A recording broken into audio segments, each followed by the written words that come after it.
मैं तुम्हारी राखी चौहान मैं दानिश के बारे में ये बताना चाहती हूँ कि वो साल भर मुझे अपने साथ में एक संबंध बना के रखा था, लेकिन कभी मेरे साथ शादी नहीं किया। आज उसकी वजह से मैं हॉस्पिटल में हूँ। मुझे हर जगह जगह से चोटें मिलते जा रही हैं। वो इंसान शुरू से मारता था, प्रताड़ित करता था, कभी मेरे बारे में नहीं सोचा। उससे ये बीवी थी, लाइफ शादीशुदा वाली थी, तो मुझे शुरू में छोड़ देता। मैं भाग के आई तो मैं बच्ची थी, मुझे समझा सकता था। मेरे पूरे फेस में उसके मार्क के अभी तक दाग रखे हुए हैं, उसके हाथ के काटने का निशान रखा हुआ है। मुझे न्याय चाहिए। वो किसी भी हाल में मुझे परेशान ना करे। वो हर वक्त, हर जगह, हर समय आज तक मेरे को प्रताड़ित करता है कि मैं उसकी ज़िंदगी से क्यों गई। मेरी भी लाइफ है। जब वो शादीशुदा इंसान बन सकता है तो मैं उसके बिना भी तो रहना सीख सकती हूँ ना। सही, कोई भी इंसान, कोई भी लड़की एक हद तक मार खाती है। वो एक मुसलमान था, वो मेरी बातों को कभी नहीं समझा, तो कहाँ की बातों को सुनता होगा। मुझे न्याय चाहिए सर, बस न्याय चाहिए। अब मैं बहुत ज़्यादा सीरियस कंडीशन में हूँ सर। मैं अभी चल भी नहीं सकती। मैं अगर मर जाऊँगी तो मैं किसके पास जाऊँगी मर के। मेरे भैया भी मेरे से ढंग से बात नहीं करते सर। तो आप एक मेरे मेरी एक रिक्वेस्ट है, अनुरोध करती हूँ कि दानिश खान को प्लीज़ कड़ी से कड़ी सजा दिखाएं। वो हर बार, हर बीच मुझे कॉल किया है। उसकी कॉल की रिकॉर्डिंग्स भी मेरे पास है सर। अभी वाली नहीं है, पुरानी वाली है। मेरे को उससे कोई संबंध नहीं रखा सर। मेरे को बस उससे अलग होके रहना, वो नहीं अलग होने देता हूँ। धन्यवाद सर, मुझे इंसाफ चाहिए। सर, मैं एक कन्फेशन और करना चाहूँगी। उसके साथ रहते रहते मेरा एक बेबी था। वो भी 2 दिन ही मेरे साथ रहा था। फिर तीसरे दिन हम लोग घर जा रहे थे। वो मेरे को बता दिया था उसको दे दूँगा, लेकिन तब भी बोलता था चल नहीं देंगे, तेरे साथ में रखेंगे करके। और मैं हॉस्पिटल में ही थी, तो मेरे से बहुत सारे डॉक्यूमेंट्स उन लोगों ने साइन करवाए थे। और सर, वो बेबी उसी रात को दे दिया। मैं बहुत रोई थी सर, चिल्ला चिल्ला के, लेकिन वो एक बार भी ये नहीं बोला कि कल ला के दे दूँगा और तुम्हारे साथ रखूँगा सर। कभी नहीं बोला। एक रूम में मेरे को ताला लगा के जाता था सर। सीज़र में मेरी बेबी हुई थी, उसको एक बार भी मेरे ऊपर तरस नहीं आया सर। बल्कि आगे मैं ये बोलती थी कि तुम बच्ची हो, कब लेके आओगे, जल्दी ले आओ, मेरे को अच्छा नहीं लगता। वो बेबी को दे दिए ना, और कितने बार लाएंगी। फिर एक दिन ये भी बोला सर, क्या तेरी बेबी का जलसा हो रहा है, तू भी दारू पी बैठ कर करके। और दूसरी बात ये सर, मैं एक अनाथ लड़की हूँ सर, मेरे रियल पेरेंट्स नहीं हैं। ये लोग मुझे रियल पेरेंट्स से भी बढ़कर प्यार दिए, आज भी मेरा सपोर्ट करते हैं सर। और प्लस ये भी कि मैं इतनी गलतियों करने के बाद भी मेरे पेरेंट्स आज मेरे साथ सपोर्ट है। मम्मी नहीं है सर मेरी, भाभी, पापा और भैया है बस। इसके अलावा कोई नहीं है सर। प्लीज़ सर, मेरे को जितना हो सके उतना उस लड़के से दूर करें। बीच में ही कॉल करके परेशान किया था, दूसरे दूसरे लड़कों को मारता था, उन्हें मेरे को फ़ोन करके बोलते थे तेरा दानिश भरमता है तेरे लिए। सर, ये मेरी लाइफ में मैं कुछ भी करूं, दानिश अब भी मेरे पीछे पड़ा है। प्लीज़ सर, उसको मना कर दीजिए। मेरे आगे पीछे कोई नहीं है सिवाय मेरे चौहान फैमिली के सर। एक और बात सर, मेरी माँ है बस, मेरा भाई है और मेरी भाभी है। मेरा भाई मुझे अभी कुछ दिनों से पसंद ही नहीं करता था। आज देखिए, जब मेरा तबीयत खराब है, मेरा भाई मेरे लिए दौड़ते आया है। उस दानिश का तो थोड़ी फर्क पड़ता है सर, जो यूज़ करके छोड़ दिया। माँ बाप में सिर्फ बाप ही है, मेरी माँ भी एक्सपायर कर गई सर। थोड़ा सा उसके लिए कोऑपरेट कर दीजिए। मैं ऐसे कभी नहीं रहती थी, उसकी वजह से ऐसे बदनाम हूँ।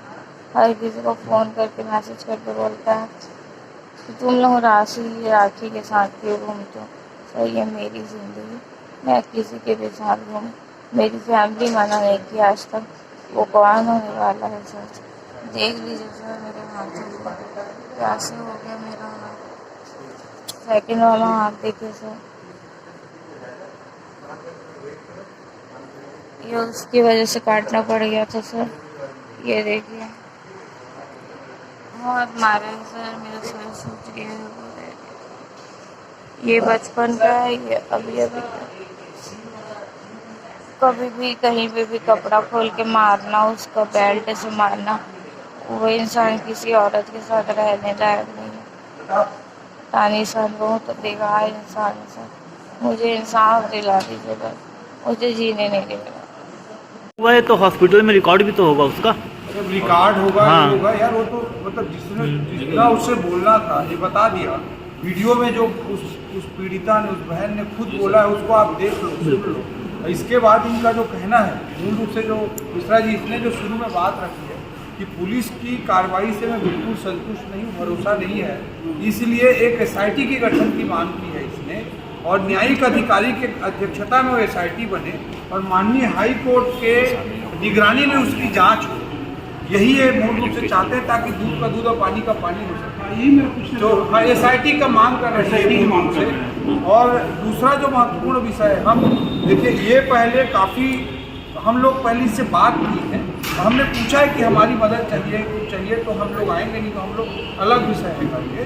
इसलिए हम सब लोगों को हक चाहते हैं, और हमारे इन्वॉल्व होने से पहले भारतीय जनता पार्टी के आशीष जी से बहुत पहले संपर्क में गया, और आशीष ने इसके साथ मिल करके इसके अधिकार की लड़ाई को काफ़ी दूर तक लड़ा।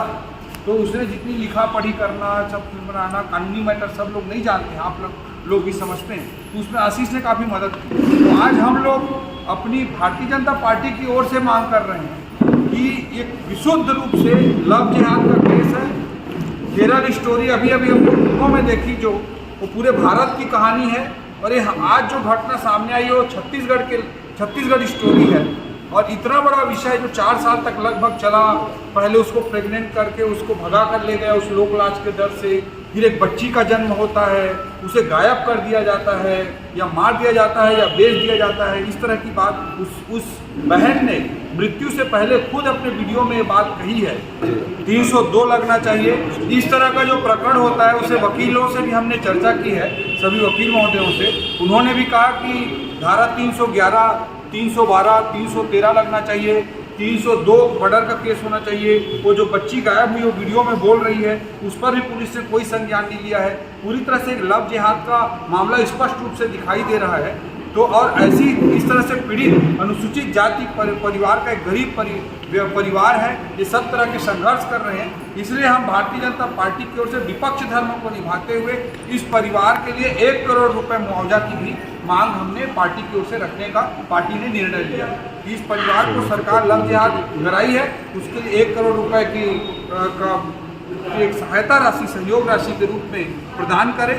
और दूसरा चीज़, हम भारतीय जनता पार्टी की ओर से जिस तरह से लव जिहाद पूरे प्रदेश में चल रहा है, जिस तरह से तुष्टीकरण की राजनीति पूरे प्रदेश में चल रही है, जिस तरह से बीरनपुर की घटना भी लव जिहाद से ही चालू होकर इतनी बड़ी घटना बनी थी, इस तरह की परिस्थितियों में यहाँ की स्थानीय विधायक प्रकाश नायक की, गृह मंत्री ताम्रध्वज साहू की और मुख्यमंत्री भूपेश बघेल के इस्तीफे की मांग विपक्ष धर्म को निभाते हुए भारतीय जनता पार्टी ने ये मांग कर दी है। हाँ जी, बात को बता रहे हैं अपना एक पीड़ित बहन के विषय में और रायगढ़ की बेटी के विषय में।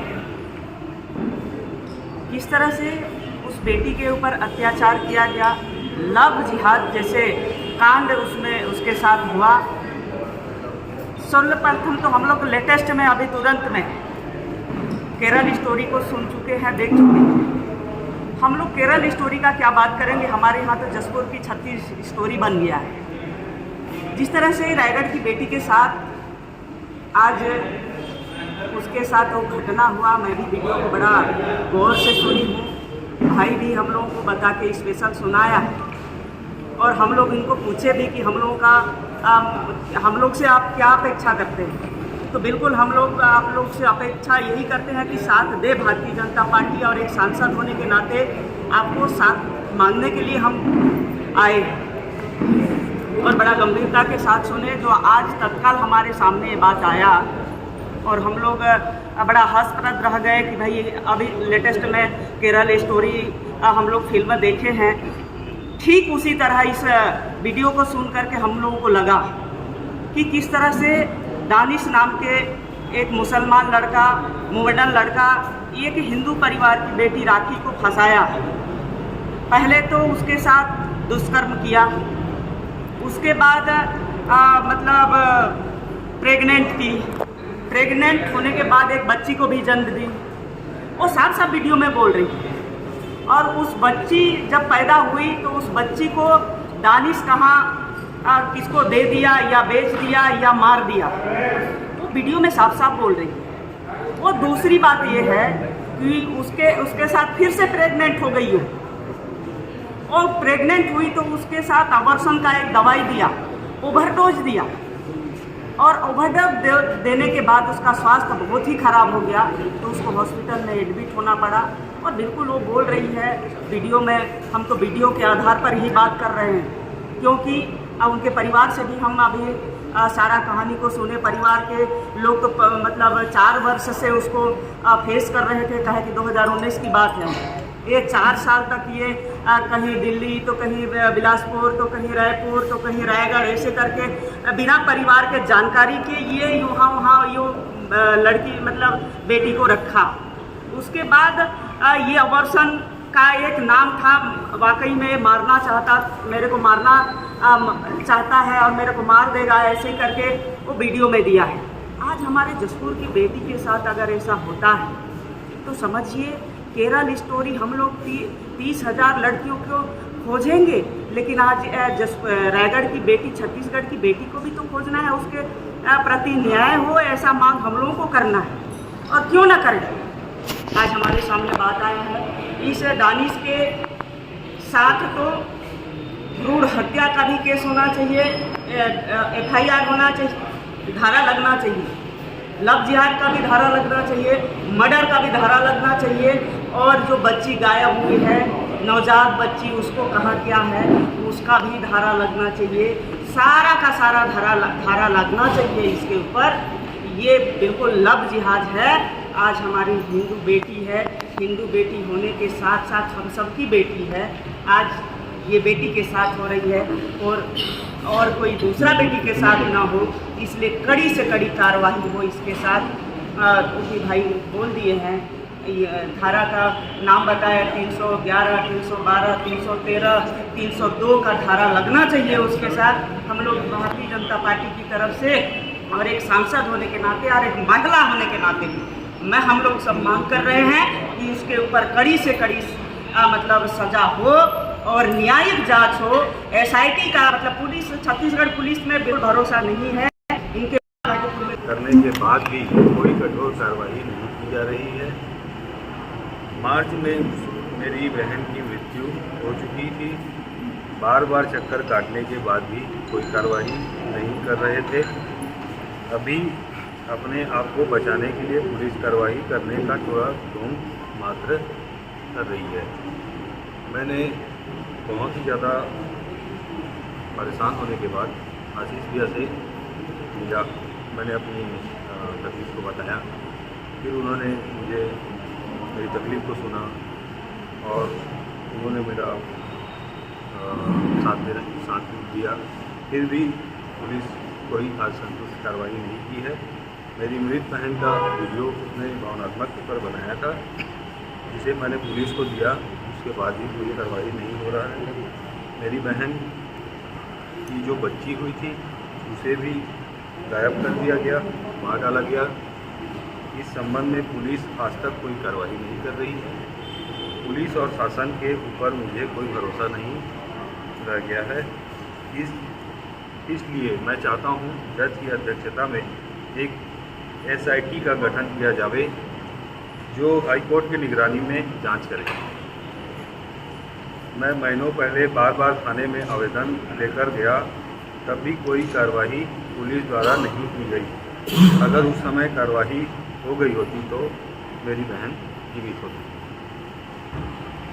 मैं जो भी तेरे दिल में सब मैं बताना चाहता हूँ, हम परिवार तकरीबन 2019 से बहुत ही ज़्यादा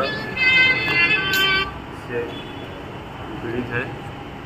2019 में मेरी बहन को दानिश खान उर्फ समीर हसन ने अपना निकनेम बताते हुए दानिश जैन टिकटॉक स्टार का नाम बताते हुए उसे अपने जाल में फंसाया। उसने उसे गर्भवती किया इसकी जानकारी ना ही किसी को नहीं थी और मेरी बहन ने लोक लाज के कारण वह घर से गुमशुदा हुई। हमने थाने में गुमशुदगी की रिपोर्ट दर्ज कराई। गुमशुदगी की रिपोर्ट के बाद मेरी बहन ने अपना बयान दिया कि मैं दानिश के साथ जाना चाहती हूँ और वह लोक लाज के कारण वह उसके साथ चली गई। उसके साथ जाने के बाद ही उसे जानवरों की तरह मारा पीटा गया, अभद्र व्यवहार किया गया। धार्मिक चीज़ों को मानने के लिए, मुस्लिम धार्मिक चीज़ों को मानने के लिए उसे बहुत ज़्यादा प्रताड़ित और बाध्य किया गया। हलाल करके चिकन खाने ये सब चीज़ों में बहुत ज़्यादा बाध्य किया गया और उसे हर पल एक मौत की ज़िंदगी देना शुरू कर दिया। कुछ खबरें उसने पिताजी को बताती रही, अपनी समस्या बताती रही, लेकिन उसने कभी उसके खिलाफ हिम्मत नहीं जुटा पाई। वह उसके नाम से भी डरने लगी। वह बहुत ही ज़्यादा पीड़ा से गुजर रही थी। तब उसने एक बच्ची को जन्म दिया था रायगढ़ जिला अस्पताल में, जो उसने 2 दिन में ही उसे मेरी बहन ने बताया कि उसे वो कहीं बेच दिया है, जिसकी जानकारी उसे स्पष्ट रूप से नहीं दे रहा है कि वह बेच दिया है या मार दिया गया है। लेकिन वह हमेशा उसे काल्पनिक रूप से ब्लैकमेल करता रहा कि वह बच्ची मैं रखा हूँ, अगर तू मेरी बातों को नहीं मानती है, अगर तू मेरे गलत इरादों को पूरा नहीं करती है तो मैं उस बच्ची को तो मारूंगा ही, साथ में तेरे परिवार को भी पूरा नष्ट कर दूँगा, बर्बाद कर दूँगा। और वह उसकी कुछ सालों तक कठपुतली की तरह सहती रही उसी घटनाओं को और वह कभी थाने में जाकर अपनी हिम्मत नहीं जुटा पाई। फिर उसने काफ़ी ज़्यादा मार खाने और तकलीफ़ होने की वजह से उसे घर से निकाल दिया गया था। तब वह हमारे परिचय के हैं, उनके यहाँ दिल्ली में रहने लगी। कुछ माह तक रही, अपनी हालत ठीक की। वो बहुत ही उसका शारीरिक हालत बहुत ही ज़्यादा ख़राब था। वहाँ से आने के बाद दानिश ने उसे फिर से संपर्क करना, ब्लैकमेलिंग करना चालू कर दिया और उसे दानिश को बहुत ही डर था इस बात का कि वह उस बच्चे के बारे में अगर पुलिस या अन्य किसी व्यक्ति को मुँह खोल देती है तो दानिश नहीं बच पाएगा। इस वजह से दानिश ने उसका पीछा नहीं छोड़ा और पिताजी के अस्पताल में एडमिट होने के वक्त दानिश उसे फिर से भगा करके ले गया। हम काफ़ी प्रयास किए, हमने पुलिस सहायता चाहिए, पुलिस हमारी कोई सहायता नहीं की। उसने किसी प्रकार का मुझसे गुमशुदा रिपोर्ट लिखना नहीं चाहा और हम परेशान होकर के खोजने में लगे रहे। फिर सीधे हमको बिलासपुर से फ़ोन आता है कि भैया मेरी हालत बहुत ख़राब है और मैं मरने वाली हूँ और क्या बोलते हैं आप लोग जल्दी से आइए। दानिश ने मुझे मारने के उद्देश्य से मुझे गोली खिला दिया है, जिसके कारण मेरी हालत बहुत ख़राब हुई है। भैया मैं आप लोगों से मिलना चाहती हूँ, बहुत कुछ बताना चाहती हूँ, आप लोग बिलासपुर आइए। और हमने आनंद में मेरे पिताजी और मेरी पत्नी वो दोनों बिलासपुर गए, जहाँ उसने अपनी घटने के बारे में बताया। उस पर जानलेवा हमला हुआ था, उससे पहले जानलेवा हमला हुआ था जिससे वो बच गई थी। बहुत सारे कटे पीटे चोट के निशान थे, बहुत सारे निशान थे जिसको पुलिस में मारने को तैयार नहीं है। वह एक नॉर्मल निशान नहीं है, किसी को काटना, बहुत सारे शरीर में इस टाइप का चोट मार काट गई है। वह कच्चे निशान नहीं थे, मगर वो घटना से बचने के बाद कहीं उसने अपना जो भी है चोट वगैरह लगा था उसका इलाज कराया था। सारी घटना बताते हुए वो भावनात्मक होकर के अपना जो वीडियो अंतिम बयान एकदम भावनात्मक होकर बनाया था, जिसमें उसने अपने साफ दानिश का नाम बताते हुए उसके साथ जो भी बीता है और उस मृत्यु की वजह से मैं आज मतलब गोली को खिला देने के हत्या करने के वजह से हत्या करने के ही लिए जो गोली खिलाया है उसकी वजह से मैं आज हॉस्पिटल में हूँ। वह साफ उसने उस वीडियो में बताया है। उसके बावजूद प्रशासन जो है किसी प्रकार का उसमें कार्रवाई नहीं कर रही है, उनके लिए वह कोई महत्व नहीं रखता है। हम परिवार बहुत ही पीड़ा से गुजर रहे हैं। हम चाहते हैं कि हमारी बहन के साथ जैसा हुआ ऐसा और किसी बहन के साथ ना हो।